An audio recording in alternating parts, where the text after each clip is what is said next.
എല്ലാവർക്കും ചുറ്റുപാത്രം ഓണം സ്പെഷ്യലിലേക്ക് സ്വാഗതം. ഇന്ന് നമ്മളൊരു ഓണം സ്പെഷ്യലായിട്ടൊരു മധുര പച്ചടിയാണ് തയ്യാറാക്കാൻ പോകുന്നത്. മധുര പച്ചടി നേന്ത്രപ്പഴം വെച്ചിട്ടും പൈനാപ്പിൾ വെച്ചിട്ടും തയ്യാറാക്കും. ഞാനിവിടെ പൈനാപ്പിൾ ആണ് ഇന്ന് എടുത്തിരിക്കുന്നത്. അപ്പോൾ അതിന് വേണ്ടിയിട്ട് ഞാനൊരു 2.5 കപ്പ് പൈനാപ്പിൾ ചെറുതാക്കി നുറുക്കിയെടുത്തിട്ടുണ്ട്.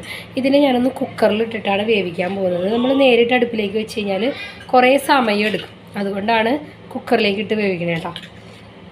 ഒരു 2.5 കപ്പാണ് ഞാൻ എടുത്തിരിക്കുന്നത്. ഒരു വലിയ പൈനാപ്പിളിൻ്റെ 1/4 ഭാഗത്തോളം എടുത്തിട്ടുണ്ട്. അപ്പോൾ ഇതിലേക്ക് ഞാനിപ്പോൾ മധുരം ചേർക്കണില്ല.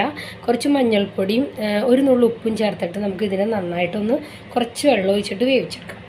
അപ്പോൾ ഇത് നമ്മുടെ പൈനാപ്പിൾ ഞാൻ കുക്കറിലിട്ടിട്ട് ലോ ഫ്ലെയിമിൽ വെച്ചിട്ട് 3 വിസിൽ വെച്ചിട്ടുണ്ട്.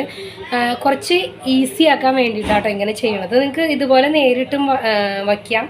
അപ്പോൾ അതിന് കുറച്ച് വെള്ളം ഉണ്ടായിരുന്നു, അത് വച്ചാൻ വേണ്ടിയിട്ട് ഞാൻ അതിനെ ഒന്ന് ഫുൾ ഫ്ലെയിമിൽ വെച്ച് കൊടുത്തേക്കാണ്. ഇതിനകത്തേക്ക് 1 ടേബിൾ സ്പൂൺ ശർക്കര ചേർത്ത് കൊടുക്കുന്നുണ്ട് കേട്ടോ ഞാൻ. അത് നമുക്ക് ഇനിയും നോക്കിയിട്ട് ചേർക്കാം. മധുര പച്ചടിയാണ്, അതുകൊണ്ട് തന്നെ ഒരു മധുരം വേണം. ഇതിനകത്തേക്ക് നിങ്ങൾക്ക് വേണമെന്നുണ്ടെങ്കിൽ നേന്ത്രപ്പഴം, മത്തങ്ങ അതൊക്കെ ചേർത്ത് കൊടുക്കാം. പക്ഷെ ഞാൻ പൈനാപ്പിളും മുന്തിരിയും വെച്ചിട്ട് മാത്രമാണ് ചെയ്യുന്നത്. എനിക്ക് ചെയ്ത് നോക്കിയാൽ ഏറ്റവും ഇഷ്ടമായിട്ടുള്ളത് ഈ ഒരു രീതി ആയതുകൊണ്ടാണ് ഇത് തന്നെ കാണിക്കണേ. അപ്പോൾ ഇത് നന്നായിട്ട് തിളച്ചിൻ്റെ വെള്ളം ഒന്ന് കുറച്ച് വറ്റട്ടെ. അപ്പോഴേക്കും നമുക്ക് കുറച്ച് നാളികേരം അരച്ചിടുക. അപ്പോൾ നാളികേരം ഞാൻ 2.5 കപ്പ് പൈനാപ്പിളിന് 1/4 കപ്പ് നാളികേരമാണ് എടുത്തിരിക്കുന്നത്. ഒരു ഫുൾ 1 കപ്പിൻ്റെ ഇത്രയും ഭാഗത്തോളം എടുത്തിട്ടുണ്ട്. പിന്നെ അതിനകത്തേക്ക് 1 ടീസ്പൂൺ ജീരകവും 1 പച്ചമുളകും കൂടി ചേർത്തിട്ടാണ് നമ്മൾ അരയ്ക്കണത് കേട്ടോ. അപ്പോൾ കടുക് നമ്മൾ സെപ്പറേറ്റ് ചതച്ചാണ് ചേർക്കണത്. 1 ടീസ്പൂൺ കടുകിനെ ചതച്ചിട്ടാണ് ഇതിനകത്തേക്ക് ഇട്ട് കൊടുക്കുന്നത്. ഇതിൻ്റെ കൂടെ അരച്ച് ചേർക്കുന്നില്ല. അപ്പോൾ ഇതൊന്ന് വെള്ളം വെച്ച് വരുമ്പോഴേക്കും നമുക്ക് നന്നായിട്ടൊന്ന് അരച്ചിടുക. അപ്പോൾ പൈനാപ്പിളിലത് വെള്ളം ഒരുവിധമായിട്ടുണ്ട്. അപ്പോൾ നമ്മൾ ഇതിനകത്തേക്ക് അരച്ചെടുത്ത നാളികേരം ഈ ഒരു രീതിയിൽ മതി. ഒരുപാട് അങ്ങോട്ട് നല്ല കാളിലൊന്നും അരയ്ക്കണ പോലെ മഷി പോലെ അരയണ്ട. ഇതിനകത്തേക്ക് ചേർത്ത് കൊടുക്കാം.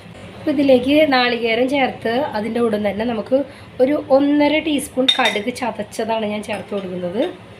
അത് സെപ്പറേറ്റ് ചതച്ച് ചേർക്കുമ്പോൾ നല്ല ടേസ്റ്റാട്ടോ. ഒന്ന് ട്രൈ ചെയ്ത് നോക്കിക്കോളൂ. എന്നിട്ട് ഇതിൻ്റെ വെള്ളം ഉണ്ടെങ്കിൽ നന്നായിട്ട് വറ്റിച്ചെടുക്കണം ലോ ഫ്ലെയിമിൽ വെച്ചിട്ട്. അപ്പോൾ അതിൻ്റെ ഒപ്പം തന്നെ ആ കടുകും കിടന്നിട്ട് വെന്ത് വന്നോളൂ. വെള്ളം നന്നായിട്ട് വറ്റി കഴിഞ്ഞിട്ട് വേണം നമുക്ക് തീ ഓഫ് ചെയ്ത് ഒന്ന് ചൂടാറിയതിന് ശേഷമാണ് നമ്മൾ ഇതിനകത്തേക്ക് തൈര് ചേർത്ത് കൊടുക്കുന്നത് കേട്ടോ.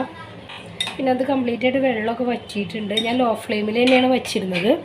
അപ്പോൾ ഇതിനെ നമുക്ക് ഒന്നും കൂടി കുറച്ചും കൂടി വെള്ളമുണ്ട്, അതും കൂടി വറ്റുന്നവരെ വെയിറ്റ് ചെയ്യാം. എന്നിട്ട് തീ ഓഫ് ചെയ്യാം. അപ്പോൾ നമ്മുടെ പൈനാപ്പിളിൽ കംപ്ലീറ്റ് വെള്ളം വറ്റിയിട്ടുണ്ട്. ഞാനിതിൻ്റെ തീ ഓഫ് ചെയ്യാൻ പോവാണ്. ഇനി ഇതിനകത്തേക്ക് തൈര് ചേർക്കണം. ഒന്ന് ചൂടാറിയതിന് ശേഷമാണ് തൈര് ചേർത്ത് കൊടുക്കുന്നത്. അപ്പോൾ ഞാനൊരു 1/4 കപ്പ്, ഒരു മീഡിയം പുളിയുള്ള തൈരാണിത്. ഒരു 1/4 കപ്പ് വരെ തൈര് എടുത്തിട്ടുണ്ട്. 1/4 മുതൽ 1 കപ്പ് വരെ തൈര് നിങ്ങൾക്ക് ചേർക്കാം. ഇതിപ്പോൾ 2.5 കപ്പ് പൈനാപ്പിളാണ് ഞാൻ വേവിച്ചത്. അതിനകത്തേക്ക് 1/4 കപ്പ് നാളികേരം എടുത്തു. അതേ അളവിൽ തൈരിൻ്റെ അളവ് പുളി അനുസരിച്ച് കൂട്ടേ കുറയ്ക്ക് ചെയ്തോളൂ. ഇതിനെ ഒന്ന് മിക്സിയുടെ ജാറിലിട്ടിട്ട് കട്ട ഉടച്ചിട്ട് വേണം ചേർത്ത് കൊടുക്കാനായിട്ട്. അപ്പോൾ ഇതൊന്ന് ചൂടാറട്ടെ, അതുവരെ നമുക്ക് വെയിറ്റ് ചെയ്യാം. നല്ലോണം ചൂടാറി കഴിയുമ്പോൾ ഞാൻ അതിലേക്ക് തൈര് ഒഴിച്ച് കൊടുക്കുകയാണ്.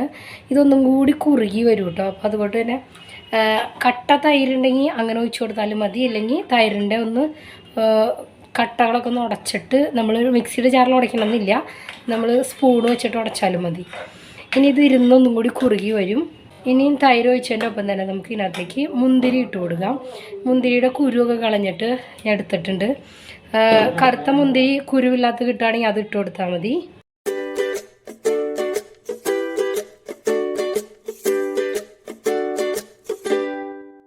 മധുരം തീരെ കുറവാണ്. അപ്പോൾ ഞാൻ ഇതിനകത്തേക്ക് 1 ടേബിൾ സ്പൂൺ ശർക്കരയും കൂടി ആഡ് ചെയ്ത് കൊടുക്കുകയാണ്.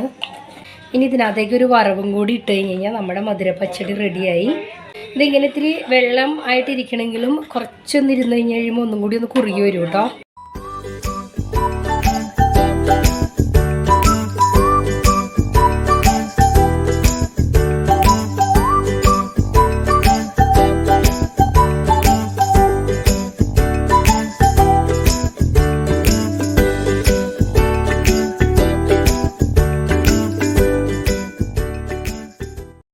അപ്പോൾ ഇതാ നമ്മുടെ മധുര പച്ചടി ഇവിടെ റെഡി ആയിട്ടുണ്ട്. പൈനാപ്പിളും മുന്തിരിയും ചേർത്തിട്ടുള്ളത്. മധുരപ്പച്ചടി ശരിക്കും നല്ലോണം തണുത്ത് കഴിഞ്ഞിട്ടാണ് അതിൻ്റെ ഒരു ടേസ്റ്റ് കേട്ടോ കഴിക്കാനായിട്ട്. അപ്പോൾ ഇതുപോലെ എല്ലാവരും ഒന്ന് ട്രൈ ചെയ്ത് നോക്കുക. നന്നായിട്ട് കൊഴുപ്പോടുകൂടി വരണമെന്നുണ്ടെങ്കിൽ കുറച്ച് അരിപ്പൊടിയും കൂടിയും നമ്മൾ ആ പൈനാപ്പിൾ വേവിച്ച് നാളികേരം ചേർക്കുമ്പോൾ അതിൻ്റെ കൂടെ ചേർത്ത് കൊടുത്താൽ മതി. 1 ടേബിൾ സ്പൂൺ അരിപ്പൊടിയും കൂടി ചേർത്ത് കഴിഞ്ഞാൽ ഒന്നുകൂടി കൊഴുപ്പായിട്ട് വരും. അപ്പോൾ ഇതിപ്പോൾ നമ്മൾ വെള്ളമൊക്കെ വറ്റിച്ച് തൈര് ഒഴിച്ച് ഈ പാത്രത്തിൽ ഇരിക്കും തോറും ഇത് കട്ടയായിട്ട് വരും. അതുകൊണ്ടാണ് ഞാൻ അരിപ്പൊടി ചേർക്കാതിരുന്നത്. എല്ലാവരും ഇതുപോലെ ഒന്ന് ട്രൈ ചെയ്ത് നോക്കുക.